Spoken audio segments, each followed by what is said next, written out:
Welcome back to Homemaking Made Cuter. This summer, Blake and I read The Ruthless Elimination of Hurry by John Mark Comer, and has dramatically changed the way we live. In this video, I want to highlight some of the lessons we learned, as well as give a high-level overview of the book.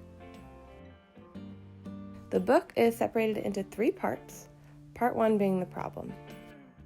John Mark Comer kind of outlines the problem as social media, the need to multitask, the need to achieve and do more and faster and more efficient. And all of that leads us to have the attention span of a goldfish.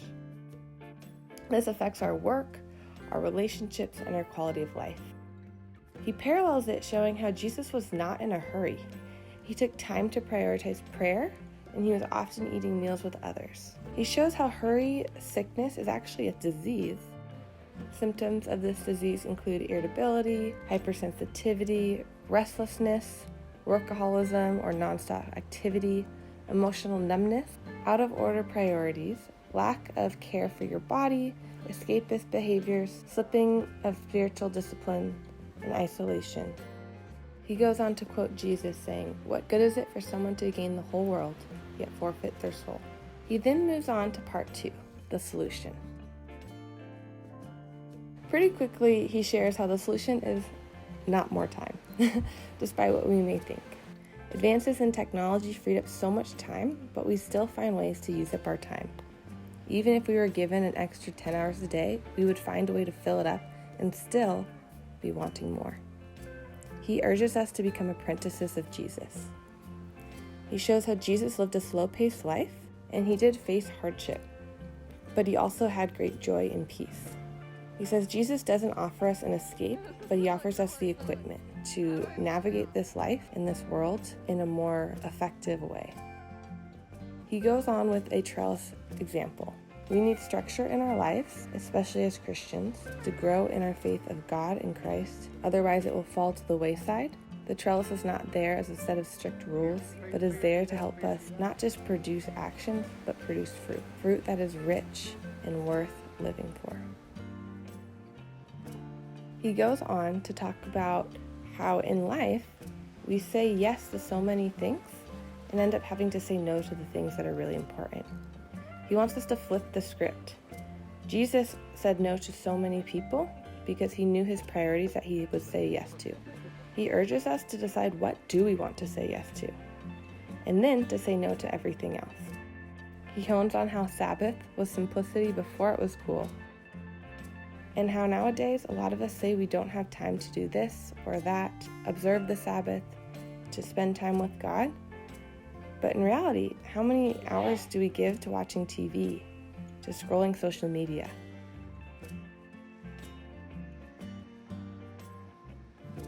Part 3 talks about the 4 practices for unhurrying your life. The first is silence and solitude. He talks about the new normal of hurried digital distraction is robbing us from the ability to be present.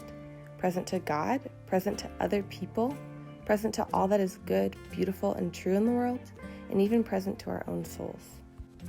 The second practice is observing the Sabbath.